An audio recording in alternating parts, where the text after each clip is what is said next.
রংপুরে আবু সাইদ হত্যার ময়না তদন্ত 4 বার বদলাতে বাধ্য করা হয়েছিল। সোমবার ট্রাইব্যুনালে সাক্ষীদের বয়ানে উঠে আসে এসব তথ্য। মোট 4 সাক্ষীর বর্ণনায় ফুটে উঠেছে জুলাই আন্দোলনের নৃশংসতা।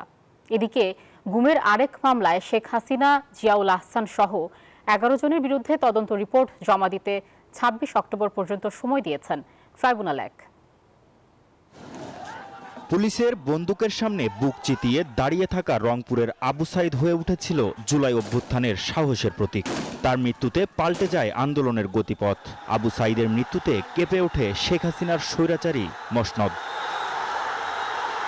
হত্যা মামলায় সোমবার ট্রাইব্যুনালে সাক্ষ্য দেন 4 সাক্ষী।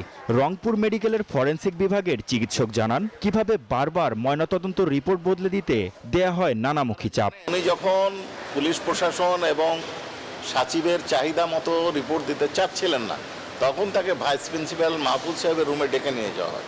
ডেকে নিয়ে যেয়ে সাচিব প্রধান এবং পুলিশের 2 জন কর্মকর্তার নাম উনি বলেছেন, সেইখানে উপস্থিত থাকে, তারপর চাপ প্রয়োগ করা হয় এবং বলা হয় এটা নেত্রীর চাহিদা, এইভাবেই দিতে হবে।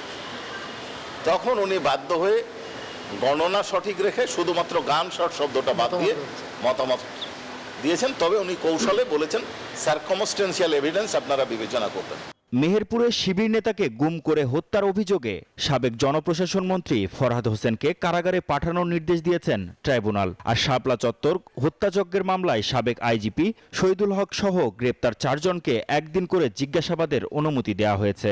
13 সালে একজন রাজনৈতিক নেতাকে অপহরণ করে হত্যার অভিযোগে যে মামলা হয়েছে, সেই মামলায় তদন্তে ওনার নাম এসেছে। সেই মামলায় যেহেতু উনি একটা মামলায় আটক ছিলেন, এখান থেকে এখানে পিডব্লিউ যোগে আজকে হাজির করা হয়েছে এবং আজকে তাকে এই মামলায় শুন অ্যারেস্ট দেখে জেল কাস্টডিতে পাঠানো। এছাড়া গুমের মামলায় শেখ হাসিনা, জিয়াউল আহসান সহ 11 জনের বিরুদ্ধে তদন্ত রিপোর্ট জমা দিতে 26 অক্টোবর পর্যন্ত সময় দিয়েছেন ট্রাইব্যুনাল 1। মাহমুদ হাসান, নিউজ 24, ঢাকা।